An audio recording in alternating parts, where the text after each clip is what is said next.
Lu kemarin katanya nyantren ya? Iya Pak. Lu juga? Assalamualaikum warahmatullahi wabarakatuh. Waalaikumsalam. Sebelumnya perkenalkan, nama saya Raja Faisal. Ini Muhi Asoni. Muhi. Ini siapa ya? Fajar Khairul. Fajar Khairul Albab ya. Ini podcast pertama kita. Ngalir aja ya Mas ya.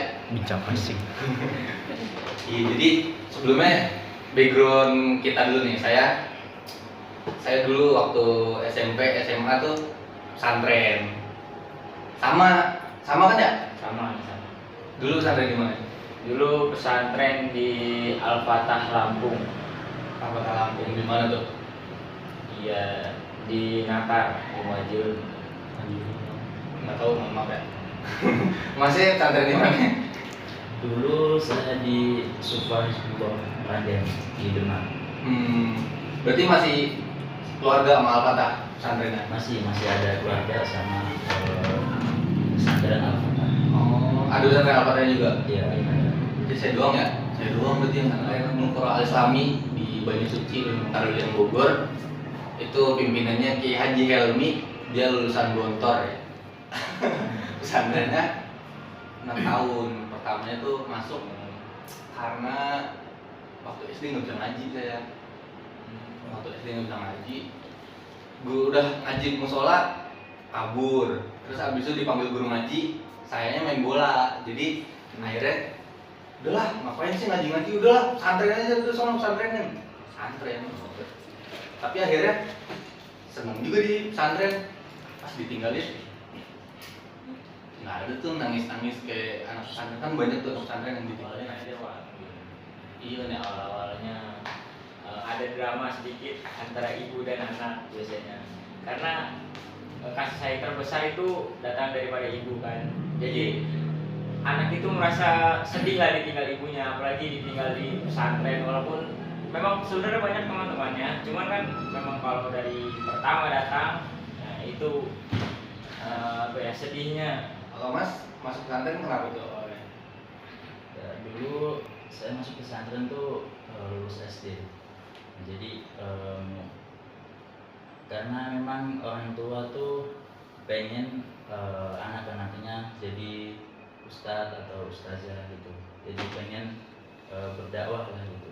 Jadi dimasukinlah ke Minimal kayak Ustadz Abdul Somad lah gitu. Oh, ya kalau dari orang itu ya yang penting bisa ngisi khutbah, bisa ceramah gitu. Berarti alasannya karena apa namanya, disuruh bisa ceramah aja gitu ya? Iya. Kan ada kelas public speaking, ada pesantren dari rumah.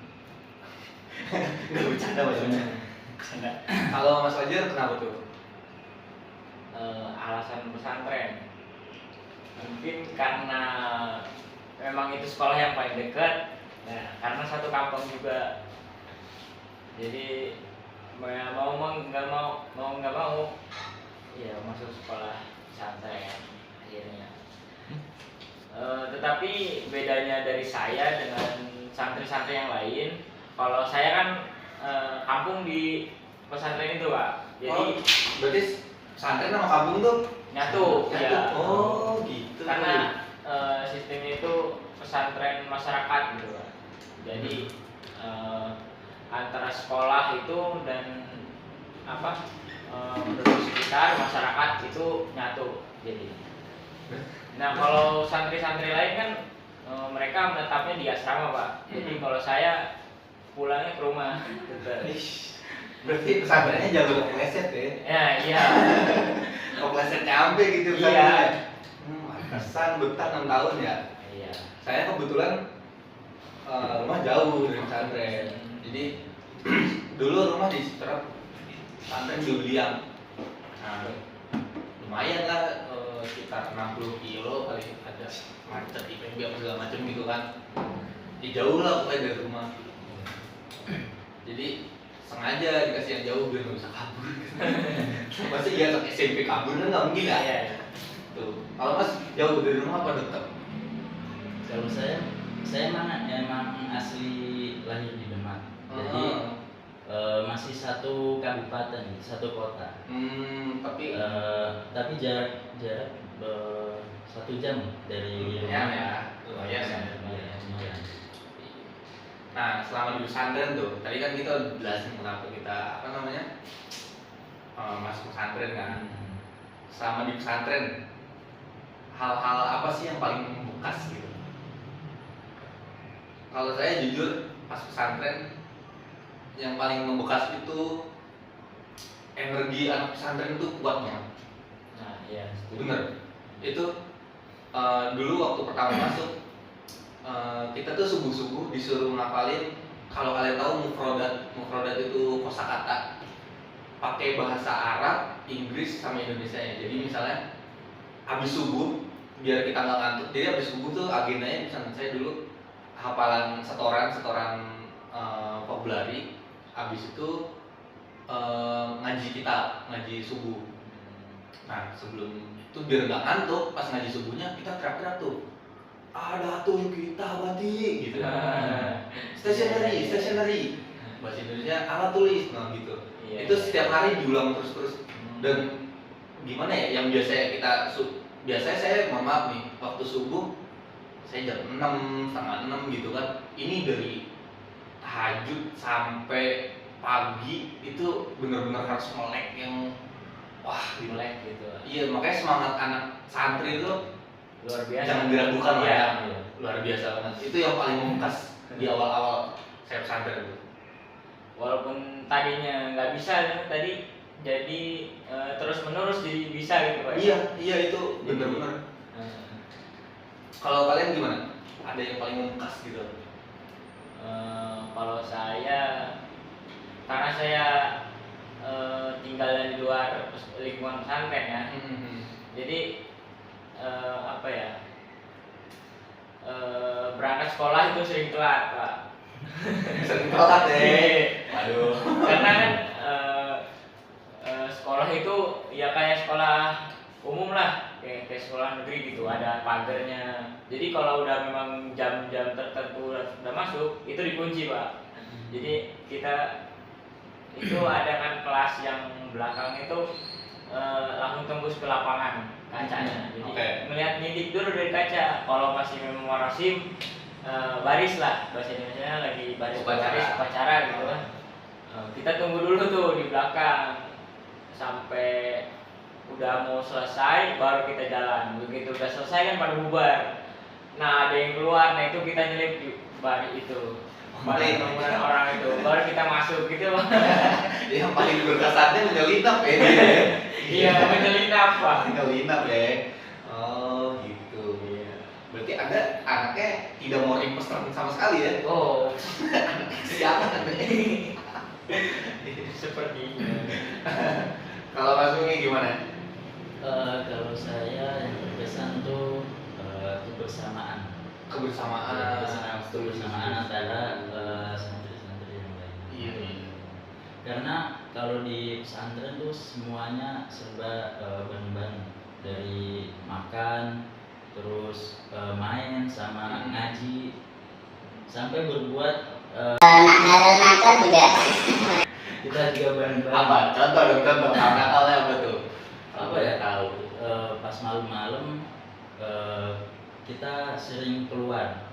Padahal batas waktu malam tuh jam 10 udah nggak boleh keluar pesantren. Tapi kita tetap keluar karena ya pengen main gitu. Nah, kita mainnya tuh di rel kereta. Nah, Di rel kereta. Aktif rel keretanya masih? rel kereta masih ada. Waduh, bahaya sekali Pak. Kena setan budak ngeringkir. Nah itu yang nakalnya, nah kita tuh pada nimbukin keretanya pakai batu. Pakai batu itu. PT KAI nih, kalau ada yang ancur keretanya nih, Demak nih tanda yang PT KAI. Terus? Nah itu sampai beberapa jam kemudian dicariin lah sama pengurusnya. Sampai dicariin pakai motor. Nah ketika pengurus itu apa ya udah deket, baru semuanya langsung pada lari semuanya. Mencabut buruan. Ada yang ada yang loncat ke sungai, lari. Lompat ke sungai. Ada yang lari di sawah-sawah gitu kan. petani nggak main saya. Itu hal yang apa ya, menurut saya tidak bisa diulangi lagi Iya sih, saat kebersamaan. sekali sih seumur hidup ya, bandel mah apa lah ya. Kalau saya pesantrennya itu nggak boleh keluar. Jadi ketat lah itu kan. Kalau saya pesantren modern kan, Iya.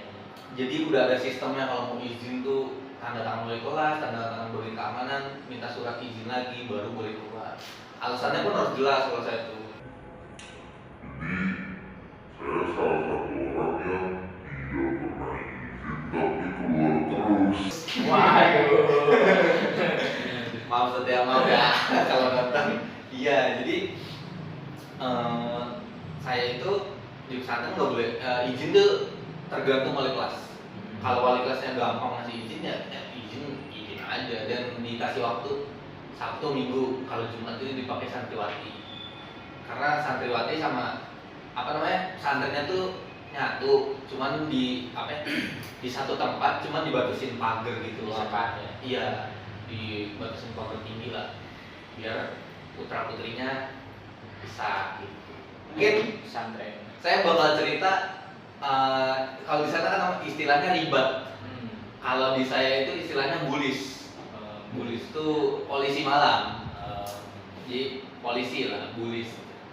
Nah, saya tuh paling sering jadi bulis. Mau jadwal orang saya ambil. Biar saya nggak ikut tahajud. Jadi tidur sampai subuh gitu, nggak ikut ngaji subuh gitu kan. Karena saya memang pemalas, mohon maaf ya. Jangan ditiru ya. Nah, setelah bertahun-tahun sering jadi bulis, sering jaga malam, saya tahu celah-celah keluar pesantren. Saya tahu celah-celah jamnya. Akhirnya saya bisa beli nasi uduk. Nasi uduk malam-malam di pesantren itu nikmat banget. Karena buat yang nginep di pesantren, makanan pesantren itu ya yang masakan ada Itu aja ya. khodim gitu kan yang masak. Jadi udah itu aja. Sebenarnya Selasa sampai Minggu saya hafal. Tempe tahu, telur, ayam tuh udah biasa tuh hari Rabu atau hari Jumat. Kalau pesantren saya. Nah, jadi itu saya kalau malam-malam bukannya jaga yang udah misalnya kamu jaga gedung ini biar nggak ada yang ini, kamu jaga gedung ini. Saya jaganya di tukang uduk. Makan nasi uduk sambil nonton bola. Waktu itu saya ingat banget Arsenal lagi main. Zaman-zamannya masih Aubameyang. Layar tancap gratis ya, Pak. Karena di situ ada TV kan. Oh, iya. Jadi saya nonton bola sambil makan nasi uduk, liatin bola dulu ya kan. Anak laki. Gitu. Itu bandelnya saya. Jangan ditiru lagi ya, sekali lagi jangan ditiru teman-teman. Nah, terus di pesantren itu selain itu yang yang nggak bisa dilupakan kan, pasti ada dong mata pelajaran yang kayak suka banget mata pelajaran ini. Pasti ada dong. Ada. Mas punya apa tuh kalau boleh tahu? Saya paling suka kan karena di pesantren saya itu kitab ya, fokusnya lebih ke kitab. Jadi saya paling suka kitab apa ya, yang intinya itu biasa terkenal tuh Alfiyah. Alfiyah Iya. ada lagunya gitu ya? Iya. Hafalinnya Karena pakai dia. Dilagui nada-nadanya itu. Cara ngapalinnya gitu ya? Seru sih, Iya. menarik. Cuman saya nggak pernah hafal Alfiyah ya, paling beberapa bait doang kali. Bisa 1000 bait makanya namanya Alfiyah kan? Iya, seru. Kenapa suka itu? Karena belajarnya tuh apa ya, bukan hanya nulis terus ngafalin tanpa ekspresi, tapi kita nyanyi-nyanyi gitu. Ya ada lagamnya lah ya. Jadi Nandain. bukan cuma nyanyi juga, kita juga pakai biasanya ada kayak gendang buatan gitu. Oh iya? Iya. Serius? Iya, biasanya ini pakai itu buat kayak lebih variasi. Oh. Jadi enggak lebih enak gitu. Keren. Saya baru dengar. Soalnya pesantren saya nggak ada alfiah ya, apa kan dikasih lagunya aja. Iya. Nah, kalau saya jujur saya paling suka mutolaah. Ada pelajaran mutolaah nggak? Nggak ada ya. Mutolaah tuh jadi kisah-kisah yang pakai bahasa Arab. Iya. Itu bukunya adaptasi dari Gontor kalau nggak salah. Ya kalau nggak salah. Jadi karena kiai saya lulusan Gontor, jadi buku-bukunya banyak yang dari Gontor juga. Jadi mutolaah itu misalnya ada cerita yang paling ikonik pasti mutolaah tuh waktu pas 2 kan. Kana Muhammadun na'iman fi firasihi wa sa'atu asrun wa qallailuhu quluhu dolamu wa bardun gitulah. Saya sorry kalau salah. Jadi ceritain Muhammad tidur di luar tenang, tidur jam 10 malam di luar tenang, tiba-tiba ada kebakaran dan itu kebakaran rumahnya Ibrahim tetangganya gitu. Jadi ada Kisra wal Falah dulu waktu kelas berapa saya lupa. Ada tentang apa namanya petani kan Kisra wal Falah tuh burung apa gitu saya lupa. Ya, semut, namlat apa gitu. Jadi kisah-kisah tapi pakai bahasa Arab. Nah, saya senang itu karena selain apa namanya, selain yang ada di teks, misalnya bahasa Arab kan udah tuplok gitu kan, kayak misalnya. Nah, kalau Quran kan boleh ganti-ganti. Iya. Nah, kalau mutolaah itu kita bisa ganti-ganti pakai alternatif kata lain. Misalnya kayak karena Muhammadun iman fikirosihi gitu kan. Saya ganti misalnya Muhammad yang kamu Muhammad Fisa'atul asri ya Fisa'atul ya pokoknya gitulah, diganti kata-katanya tapi maknanya masih sama, bisa disingkat-singkat gitu. Nah, semakin kita kreatif apa namanya ganti katanya, berarti kosakata kita semakin banyak. Iya. Dan Ustadz malah lebih senang. Jadi kayak berarti anak ini paham betul nih sama ceritanya gitu. Makanya saya suka banget mutolaah. Gitu. Selain mata pelajaran juga kan santri kegiatannya banyak banget. Iya kan. Nggak tahu kalau misalkan Mas kegiatan pesantren tuh di apa gitu. Setiap sore tuh pilihan eskulnya ada nggak gitu? Oh, iya biasanya kalau di pesantren saya setiap sore itu tiap harinya ya biasanya tuh main bola, kalau enggak volley sama bola sepak. Bola sepak ya. Nah, jadi 2 itu biasanya kalau misalkan ekskulnya. Lapangannya apa Mas kalau boleh tahu? Lapangan bolanya kalau di pesantren saya lapangannya aspal ya teman-teman ya. Kalau misalkan kaki kita nendang, udah pasti Paret, Pak. udah pasti. Kalau di saya malah ini paping. Oh papi, Iya. lebih sama aja sih. Iya. Sama-sama Dicor sakit kan, kalau- dicor. sama-sama sakit Kalau dia pakai batu papi blok. Iya. Nah ada lapangan alhamdulillah pesantren saya punya lapangan futsal yang pakai apa namanya, pakai plat gitu, pakai apa? Pokoknya bagus lah lapangan futsalnya. Tapi rebutan ya, karena santri di pesantren saya banyak banget. Jadi kita rebutan siapa yang duluan, pasti kakak kelas duluan. Dan kalau kita udah main bisa diusir sama kakak kelas. Ada nggak senioritas? Kalau di saya senioritas itu pasti ada, Pak. Pasti ada ya. Tapi saya dan teman-teman saya berani melawannya, Pak. Nah, kalau Mas Fajar tadi gimana? Hobi di pesantren tuh? Apa karena tinggal di rumah nggak punya hobi lagi? Kalau saya ada sih, ada eskul futsal, ada karate, ada tapak suci. Cuman waktu itu yang saya ikuti itu karate, Pak. Karena kenapa saya ambil karate? Karena banyak event-event dia di luar, Pak. Oh, biar sekalian jalan-jalan. Iya, Oh. nah itu dia. Gitu. Karena kalau tapak suci itu kan mereka banyak yang mengadakan itu di pesantren-pesantren lain atau Iya. di gor-gor yang memang dekat lah. Cuman kalau karate itu kan di gor-gornya lumayan, jadi kita bisa sekalian jalan-jalan gitu. Iya.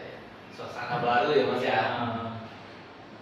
Kalau saya lebih ke kesenian, bukan olahraga. Jujur teman-teman saya itu ada yang pemain hadro, pemain drum band, pemain pakok apa tuh namanya itu? bukan apa namanya, marawis. Oh, Marawis. Ada marawis, ada yang pokoknya teman saya yang deket-deket ya, Iya. mayoritas tuh anak kesenian, makanya saya jadi suka kesenian walaupun saya bukan anggotanya. Iya, iya.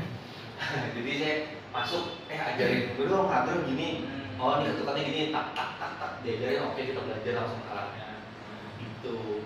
Gimana drum band nih pakai alat ini, misalnya pakai bass gimana pukulan yang paling gampang, pakai cymbal gimana gitu. Ya, karena berkumpulnya dengan orang-orang seni, Pak. Iya, karena berkumpul sama orang seni. Nah, minusnya saya nggak bisa olahraga. Padahal dulu waktu SD, sebelum masuk pesantren maksudnya ya, saya kalau ada lomba apa, wah saya udah kenal banget sama guru olahraga saya tuh, pegangan lah beberapa orang tuh. Jadi Pak Nana ya, Pak Nana pasti kalau ingat, karena muridnya banyak nggak mungkin pasti. Saya ingat banget Pak Nana. Kalau saya kan di pesantren ada kebiasaan yang tobur hamam, Apa itu? antri kamar mandi. Iya. Jadi pesantren saya kalau antri kamar mandi itu di depan gayung, bukan orang. Sama itu ya. Nah, gayung ini isinya 4 sikat gigi, berarti 4 orang yang mandi habis saya. Jadi kita harus antri tuh, kita jangan lihat gayungnya cuma satu. Oh berarti orangnya satu? Enggak. Kalau gayungnya satu, sikat giginya 5, berarti 5 orang yang akan mandi dan gantian kita. Itu sebel banget. Makanya saya kalau misalkan mau mandi, taruh gayung di kamar mandi pagi-pagi kan sambil sarapan, ambil makan dulu baru kita mandi. Kalau enggak, lama banget kita nungguin, nggak dapat makan, nggak dapat mandi. Seenggaknya dapat salah satu. Kalau mas tradisinya gimana mas? Sama juga kayak gitu, cuman biasanya tuh kita pada mandi dulu emang. Oh mandi dulu Iya, baru mandi makan. dulu baru makan. Bukan mandi baru makan, cuman mandi belajar baru makan gitu. Oh, berarti mandi kelas dulu, Iya, baru kelas. makan. Heeh. Oh, Jam-jam istirahat, Pak ya. Iya. Oh, Biasanya makannya jam 10 gitu. oh, jam malah 9. gitu ya. Iya. Kalau saya makan jam udah pasti di bawah setengah 8 kan. Mandi itu dari jam kelas subuh, habis itu jam 6 sampai jam 7 itu waktunya mandi. Jam 7 ke setengah 8 itu siap-siap. Mandi sama makan tuh jam 6 sampai jam 7 sejaman lah gitu. Gitu. Jadi baru makan lagi nanti zuhur habis. Nah, kalau saya zuhurnya ditunda. Jadi pelajaran habis dulu, zuhurnya kitaran jam 1, jam setengah 2 gitu zuhurnya. Jadi belajar dulu baru zuhur gitu. Ya, itu dia cerita kita ya teman-teman ya. Kira-kira kalau misalkan kita mau bikin edisi kedua nih, kalau rame lanjut part 2. Kalau ada part 2 kira-kira apa nih yang bakal dibahas di antara kita nih? Mau tentang pesantren, tentang kuliah, tentang dunia pekerjaan, boleh banget. Ya, tinggal komen aja guys di bawah. Komen di bawah guys. Ya, mungkin kita tutup aja. Sekian, aku mau kasih pantun, nggak usah lah ribet ya. Jadi tutup mas Fajar. Ya, sekian dari kami. Kurang lebihnya kami mohon maaf. Wabillahi taufiq wal hidayah. Wassalamualaikum warahmatullahi wabarakatuh.